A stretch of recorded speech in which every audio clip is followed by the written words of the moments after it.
വോട്ടെടുപ്പുമായി ബന്ധപ്പെട്ട് വോട്ടർ പട്ടികയുമായി ബന്ധപ്പെട്ട് വലിയ തോതിലുള്ള ഗൗരവതരമായ ചർച്ചകൾ ദേശീയ തലത്തിൽ നടക്കുന്നു.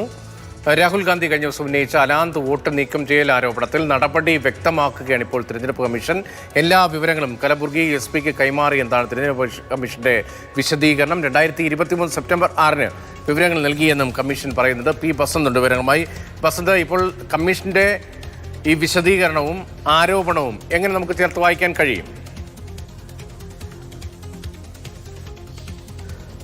രതീഷ്, ഇതിലിപ്പോൾ തെരഞ്ഞെടുപ്പ് കമ്മീഷനെതിരെ രാഹുൽ ഗാന്ധി ഉന്നയിച്ച ആരോപണങ്ങളൊക്കെ തന്നെ തെറ്റാണ് എന്ന് സ്ഥാപിക്കുന്നതിന് വേണ്ടിയിട്ടാണ് ഇപ്പോൾ തെരഞ്ഞെടുപ്പ് കമ്മീഷൻ വിശദമായ ഒരു കുറിപ്പ് ഇറക്കിയിട്ടുള്ളത്. അതിൽ എടുത്തു പറയുന്ന ഒരു കാര്യം, ഈ അലന്തിലെ ഈ വോട്ട് നീക്കൽ അപേക്ഷയുമായി ബന്ധപ്പെട്ട വിഷയത്തിൽ ആദ്യത്തെ പരാതി നൽകിയത് തെരഞ്ഞെടുപ്പ് കമ്മീഷൻ തന്നെയാണ് എന്നുള്ളതാണ് ഇപ്പോൾ അവർ വ്യക്തമാക്കുന്നത്. ഫെബ്രുവരി മാസത്തിൽ ഇതുമായി ബന്ധപ്പെട്ട പരാതി ഞങ്ങൾ നൽകിയിരുന്നു എന്നാണ് ഇപ്പോൾ പറയുന്നത്. പ്രധാനമായും അതിൽ പറയുന്നത്, ഇത്തരത്തിൽ 6018 അപേക്ഷകൾ 2022 ഡിസംബറിൽ 3 ആപ്പുകൾ വഴി ലഭിച്ചിരുന്നു. NVSP, VHA, ഗരുഡ എന്നീ ആപ്പുകൾ വഴി ലഭിച്ചിരുന്നു എന്നാണ് ഇപ്പോൾ തെരഞ്ഞെടുപ്പ് കമ്മീഷൻ പറയുന്നത്. ഇത് വോട്ട് നീക്കാനുള്ള ഇത്രയധികം അപേക്ഷകൾ കണ്ടപ്പോൾ സ്വാഭാവികമായിട്ടുള്ളൊരു അന്വേഷണം നടത്തി.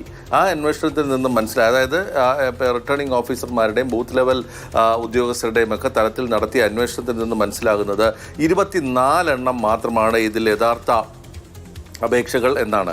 ബാക്കി 5994 എണ്ണം തെറ്റായിരുന്നു അല്ലെങ്കിൽ വ്യാജമായിരുന്നു എന്നാണ് ഇപ്പോൾ തെരഞ്ഞെടുപ്പ് കമ്മീഷൻ തന്നെ സമ്മതിക്കുന്നത്. ഇവ നിരസിക്കുകയും ചെയ്തു.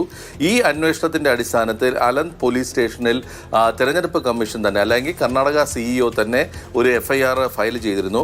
വോട്ട് നീക്കം ചെയ്യാൻ ആവശ്യപ്പെട്ടവരുടെ വിവരങ്ങൾ, അതായത് ഇന്ന് രാഹുൽ ഗാന്ധി കർണാടക CID ചോദിച്ചിട്ടും തെരഞ്ഞെടുപ്പ് കമ്മീഷൻ നൽകിയില്ല എന്ന് പറയുന്ന വിവരങ്ങൾ, അതായത് വോട്ട് നീക്കം ചെയ്യാൻ ആവശ്യപ്പെട്ടവരുടെ വിവരങ്ങൾ, ഫോം റെഫറൻസ് നമ്പർ, ലോഗിൻ ചെയ്യാൻ ഉപയോഗിച്ച mobile number, software application medium, IP address, form നൽകിയ സ്ഥലം, സമയം തുടങ്ങിയവയെല്ലാം തന്നെ കർണാടക പോലീസിന് അല്ലെങ്കിൽ അന്വേഷണ ഉദ്യോഗസ്ഥന്, അതായത് അലന്ത് പോലീസ് സ്റ്റേഷനിലെ സൈബർ എക്സ്പേർട്ട് വിഭാഗങ്ങളിലും ഉള്ളവർക്ക് കൈമാറിയിരുന്നു. അതായത് 2023 സെപ്റ്റംബർ 6 തന്നെ, അതായത് 2 കൊല്ലം മുമ്പ് സെപ്റ്റംബർ 6 തന്നെ ഈ വിവരങ്ങളൊക്കെ കൈമാറിയിരുന്നു. മാത്രമല്ല, ഈ നിരവധി തവണ ഈ അന്വേഷണ ഉദ്യോഗസ്ഥരും കർണാടക തെരഞ്ഞെടുപ്പ് കമ്മീഷൻ ഉദ്യോഗസ്ഥരും സൈബർ വിഭാഗങ്ങളും തമ്മിലുള്ള യോഗങ്ങളും നിരവധി തവണ ചേർന്നിരുന്നു എന്നുള്ളൊരു വിവരമാണ് ഇപ്പോൾ തെരഞ്ഞെടുപ്പ് കമ്മീഷൻ പങ്കുവെക്കുന്നത്. അതായത് വിശദീകരണം നൽകുകയാണ് തെരഞ്ഞെടുപ്പ് കമ്മീഷൻ.